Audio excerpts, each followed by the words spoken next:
Hello.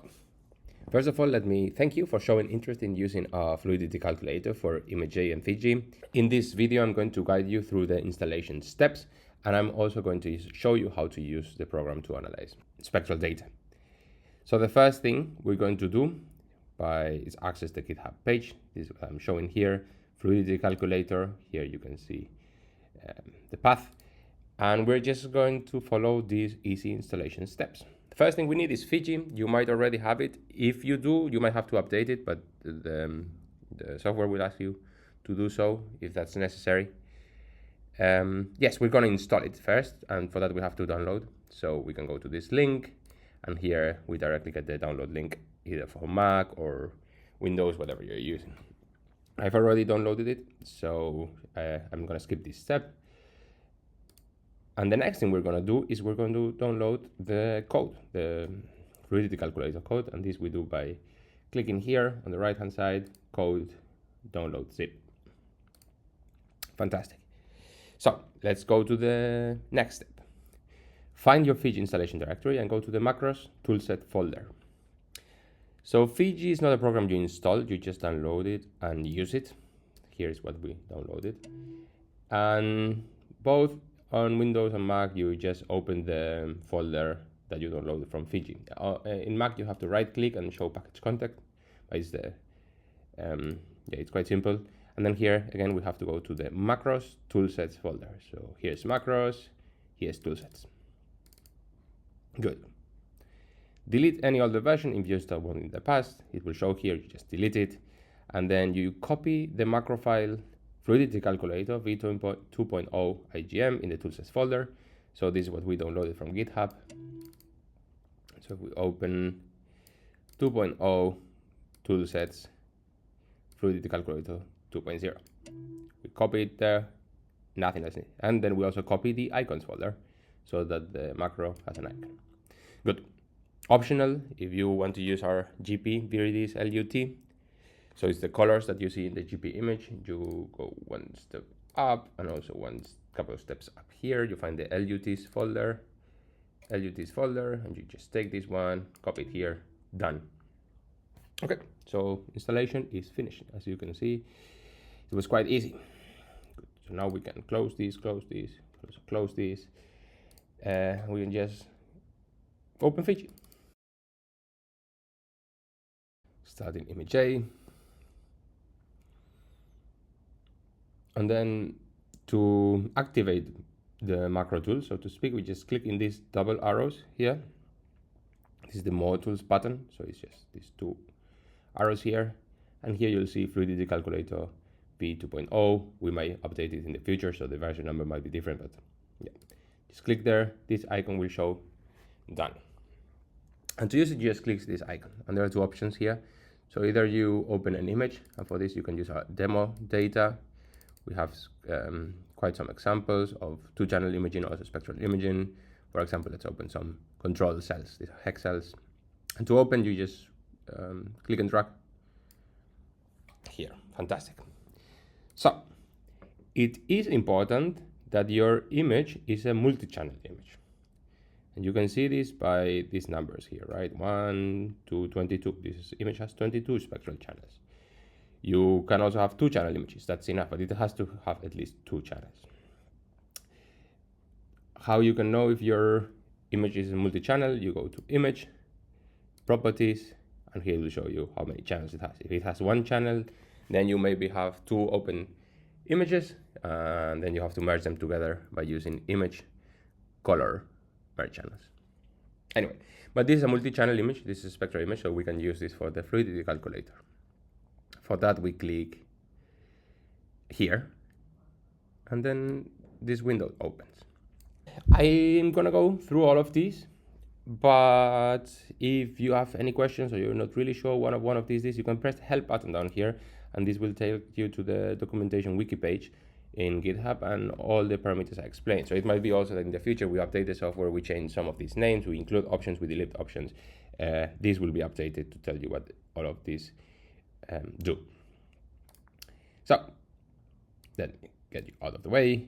We have to choose two channels. For GP calculation, we're gonna use the GP function, which is kind of a ratio metric.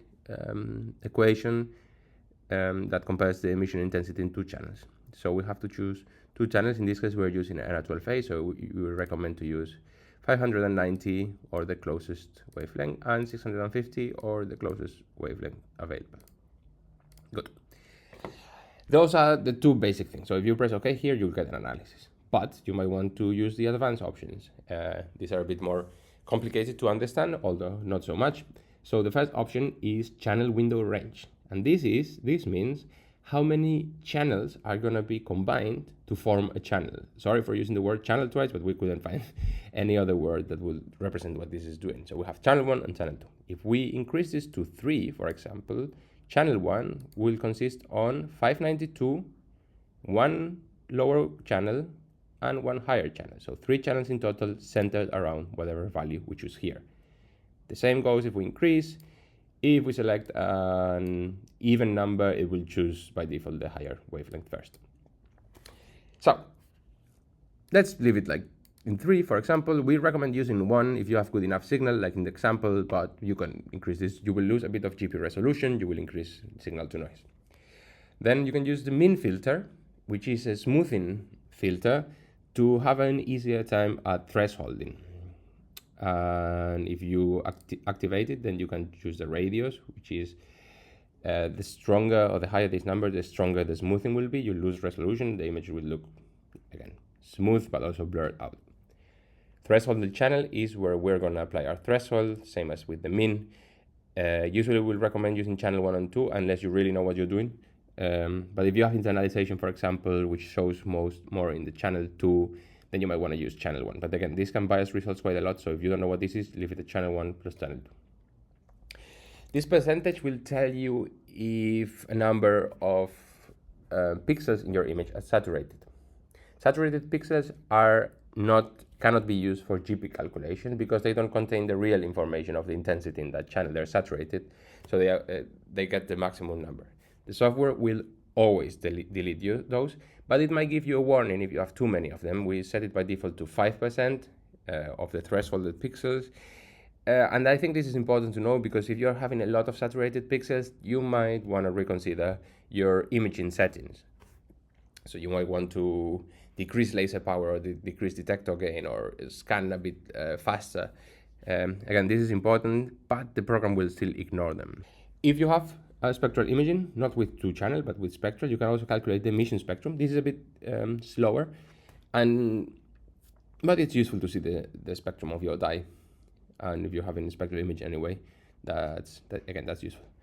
Then saving options. This is save results. It's as simple as that. If you don't tick it, nothing will be saved. Save analysis mask. So this will save a mask that contains the pixels that were used for the GP analysis. So if you want to do any other downstream analysis, for example, you want to correlate your GP values with another signal from, I don't know, fluorescent protein or something like this, it can be useful. However, you're going to do this, please be aware that when dyes in close proximity have overlapping emission or excitation spectra, then complex photophysical phenomena can happen. So you really have to choose 2 dyes that do not overlap at all. And don't just trust the spectra you see online. You might want to do some measurements, and it's very important you have control measurements for that. But it can be very useful. We do it from time to time. Then where you want to save, you can save to image directory, so where your image is saved. You can also do in the GP results folder, or you can just choose whatever you want to save. Here I'm going to go with GP results folder. And then last one is just to save these settings we use as default, so next time you run the software, all these will be selected by default. Good. Then we click OK. And then the macro tool is going to ask us to select a threshold. You can read this to understand what's going on, but the important thing here is that whatever pixels you see in red, you can change the color here in white or not in blue, but whatever pixels you see in red will be selected for GP analysis. You might have this option active, dark background, so this will actually select all the others, right? So if you don't have this active, it will not work. Just, usually it's on by default. And then we select a threshold. So this is the higher we make, we are taking only the brighter pixels. So here you want to choose a high number that you're way above your background signal. Usually the auto level is quite good. There have a lot of automatic algorithm. Auto, for example, this will work quite well, but we might want to be consistent between different images, always choose the same threshold and stuff like this. Yeah, do not press apply. This is an important thing. Do not press apply. Do not press this number. I know it's tempting, but do not press it. You have to press OK here. If not, everything will break. There we go. That's everything. So what did we get? We get our initial image. This is unchanged, same as before. So we can repeat the analysis. We get the GP image. The GP image here with the GP histogram, it's going to tell us the GP value for each pixel. So if I zoom in, either by control scroll or here, you can see each pixel has a GP value that you will also see when you put your mouse over it on the Fiji menu. And we see the histogram of all these values. We expect the data to be normally distributed if a single value exists, like more or less like we see in this graph. And again, the color represents the GP value. And you can press live here. And what this will do is if you select an area, with the square or the circle, it will give you the GP value of that area. So you can change this, or you can be very detailed. This is important when you have many cells and you want to compare different cells. If you want to change the range, for example, here it goes from -1 to +1, but you can press image, adjust, brightness and contrast, and then you will get this plot, and then you can just move this to change the color range, right? So here, for example, we might want to make it narrower to see the differences a bit better. Or press auto, it will give you relatively good. However, we usually have it from -1 to +1. But sometimes when you have small differences, you might need to change this.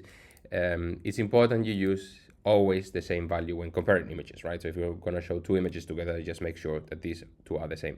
Again, by default, the software will give you a range from -1 to +1, so all images are comparable. Good. What else are we getting? We are getting the table with the results. So this is the median GP. This is what we recommend to use. Sometimes the distribution will not be perfectly normal.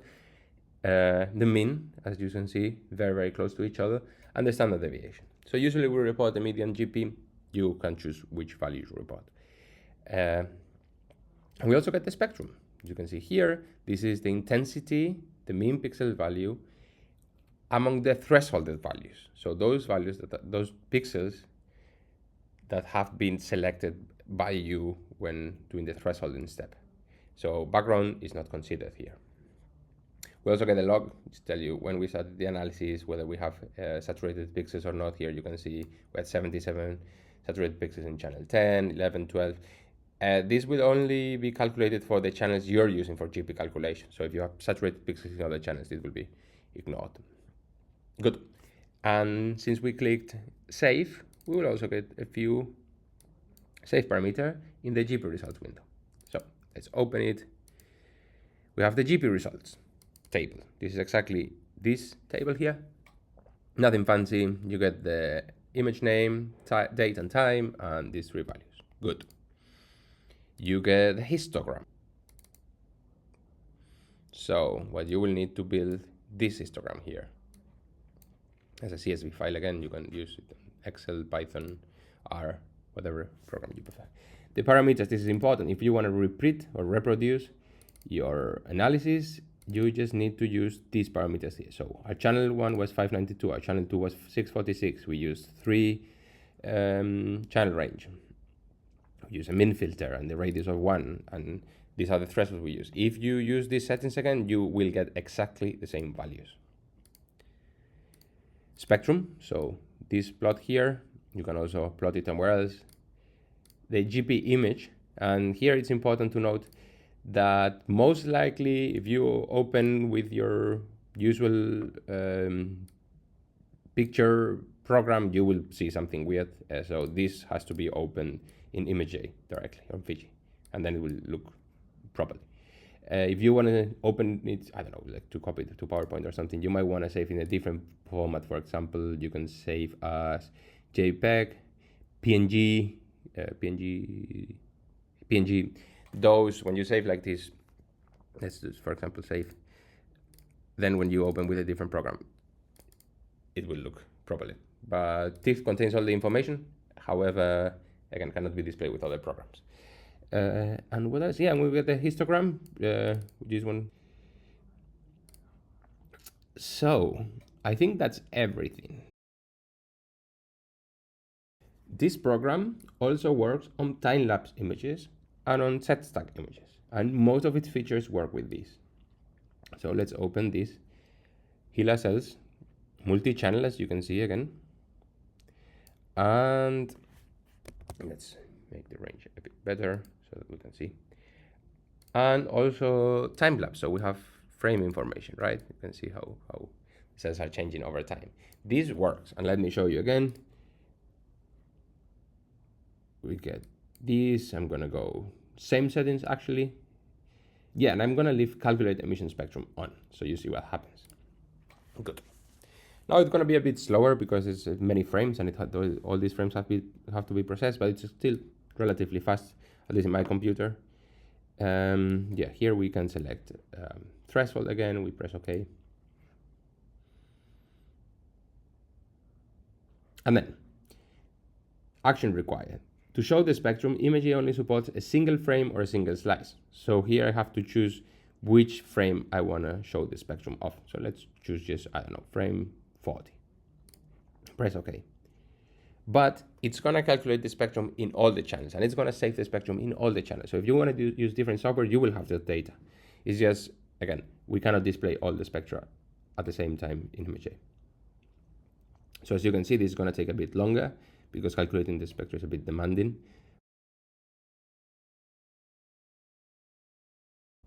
As I said, single spectra of channel 40 as we selected, but then here we have the movie. We can, if we press live here, we can see how the GP changes over time. So you can see how it's decreasing upon scrambling of the membrane.